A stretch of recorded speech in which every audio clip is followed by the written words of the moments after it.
Bismillahirrahmanirrahim. Assalamualaikum warahmatullahi wabarakatuh. Alhamdulillahirabbil alamin. Allahumma shalli ala sayyidina Muhammadin wa ala alihi washabbihi ajmain. Amma ba'd. Rabbi shrah li sadri wa yassir li amri wa hlul 'uqdatam min lisani yafqahu qawli.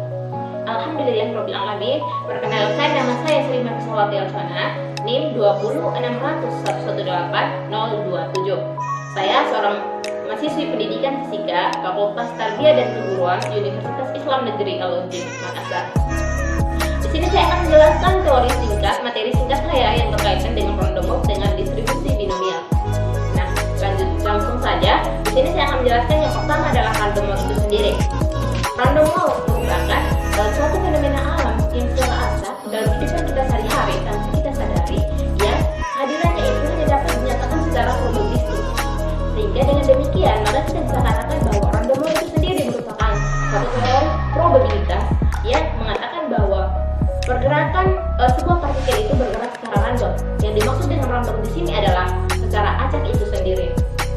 Sehingga dalam kehidupan kita sehari-hari ini tanpa kita sadari adalah ada yang namanya dengan random walk.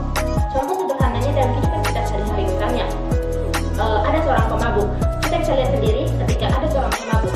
Nah, jika seorang pemabuk itu dalam keadaan terganggu syarafnya, maka dia akan berjalan sebelah kiri atau sebelah kanan. Yang dimaksud sebelah kiri sebelah kanan ini adalah keadaan yang secara acak, di mana dia tidak tentu mau jalan ke kiri atau ke kanan. Dan pastinya akhir dari perjalanan ini entah sampai di kiri atau ke kanan itu kita tidak tahu. Dan itu merupakan suatu kemungkinan terjadi. Jika demikian, maka saya bisa mengilustrasikan. Jika misalkan seorang pemabuk itu melangkah sebanyak N kali dan setiap langkahnya itu menempuh jarak L, maka berapakah kemungkinan si pemabuk itu berada pada jarak L di sebelah kanan lampu? Jadi ketika kita berbicara tentang sebuah kemungkinan, maka itu berkaitan juga dengan random walk dan distribusi binomial.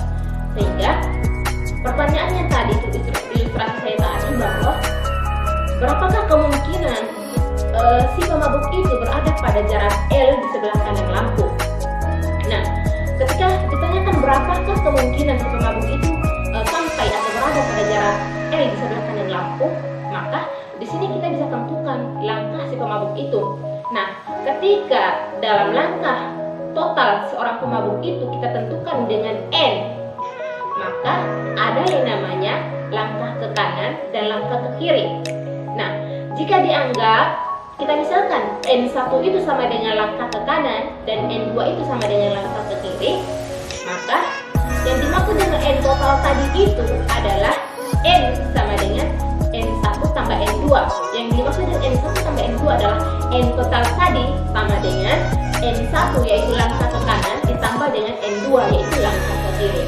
Jadi jika langkah ke kanan dianggap sebagai positif dan langkah ke kiri itu dianggap sebagai negatif, maka kita bisa tentukan selisih antara kedua langkah itu sama dengan N sama dengan N1 dikurang dengan N2.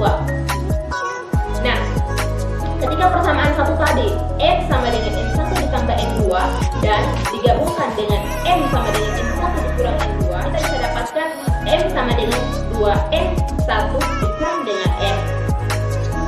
Dan karena jarak setiap langkah adalah L, maka si pemabuk tadi, posisi si pemabuk tadi, itulah ilustrasi singkat yang berkaitan dengan random walk. Sehingga yang tadi merupakan langkah ke kanan itu kita bisa sebut dengan P, dan langkah ke kiri itu kita bisa sebut dengan Q. Sehingga kita bisa dapatkan bahwa P tambah Q itu sama dengan 1. Nah, untuk menjawab kemungkinan ini, kita menggunakan rumus probabilitas distribusi binomial. Distribusi binomial itu bisa juga kita sebut sebagai distribusi Bernoulli. Kenapa? Karena yang menemukan distribusi binomial itu adalah James Bernoulli. Sehingga distribusi binomial itu merupakan suatu distribusi probabilitas teoritis yang menggunakan variabel random yang terdiri dari dua kejadian atau dua kemungkinan dalam kejadian yang berkomplement. Misalnya iya atau tidak, sukses atau gagal, baik atau buruk, ekor atau kepala, dan lain sebagainya. Nah, seperti yang ilustrasi tadi saya bangun pada materi random walk dengan distribusi binomial itu dua-duanya berkaitan dengan teori probabilitas.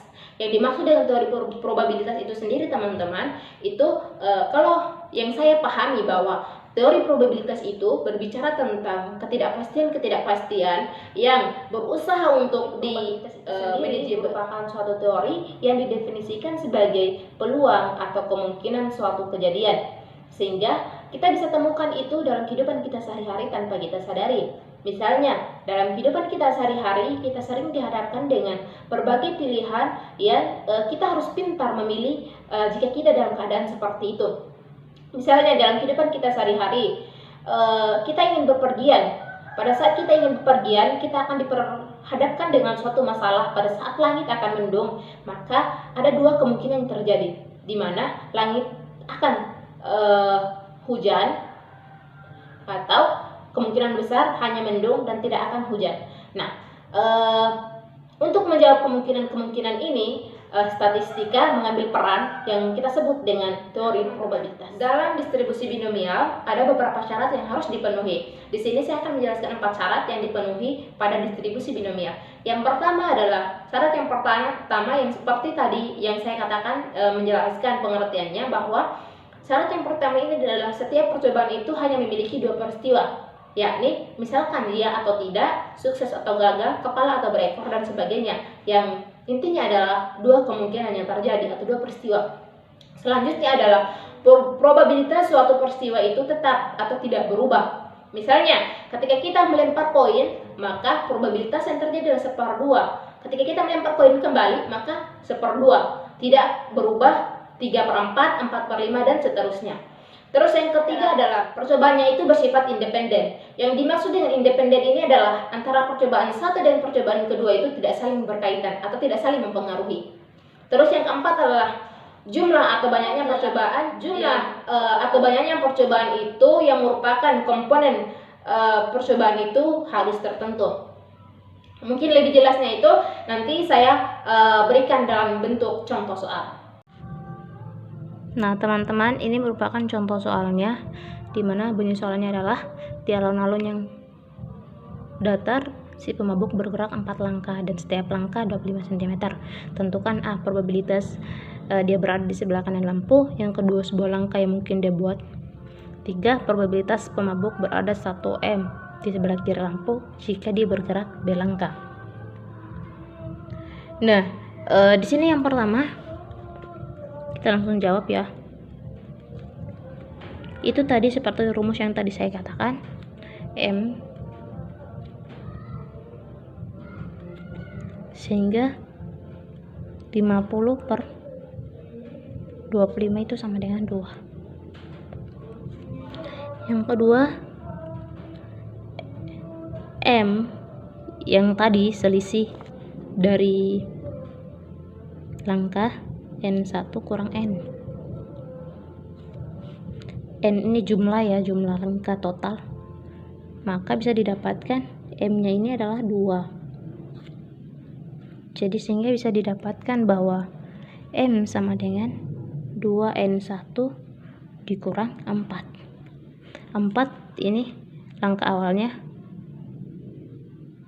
Pemabuk bergerak 4 langkah, total langkahnya 4. Sehingga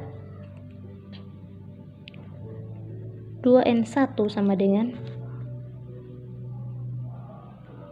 2 ditambah 4, sehingga N1 sama dengan 6/2. Ini kita pindahkan sehingga N1 kita dapat hasilnya adalah 3.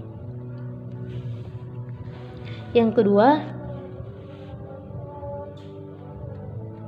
kita cari N2 nya ya.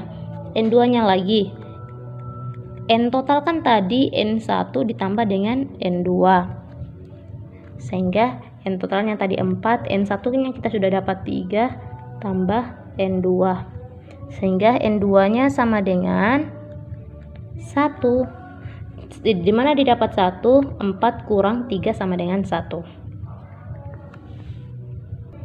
Selanjutnya adalah kita cari probabilitasnya.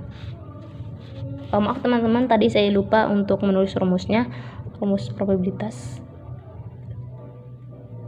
sama dengan, kan di sini n faktorial per n1 faktorial n2 faktorial dikali p.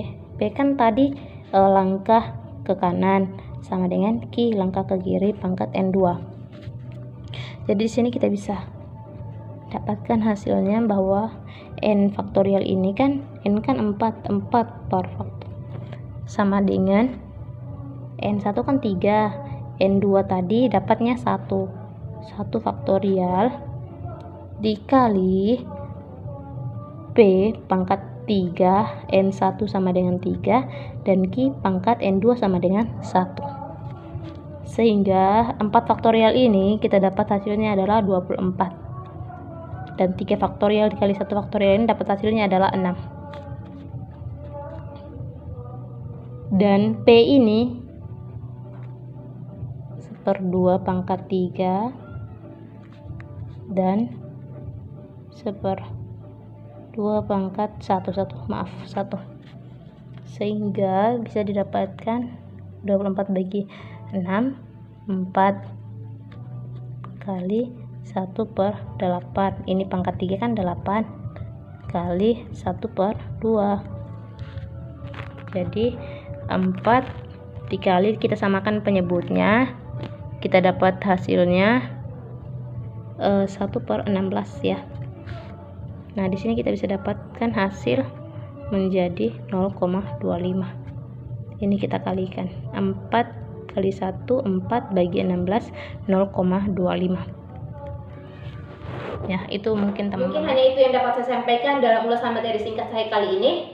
Kurang lebihnya mohon dimaafkan. Billahi fi sabilil haq fastabiqul khairat. Wassalamualaikum warahmatullahi wabarakatuh.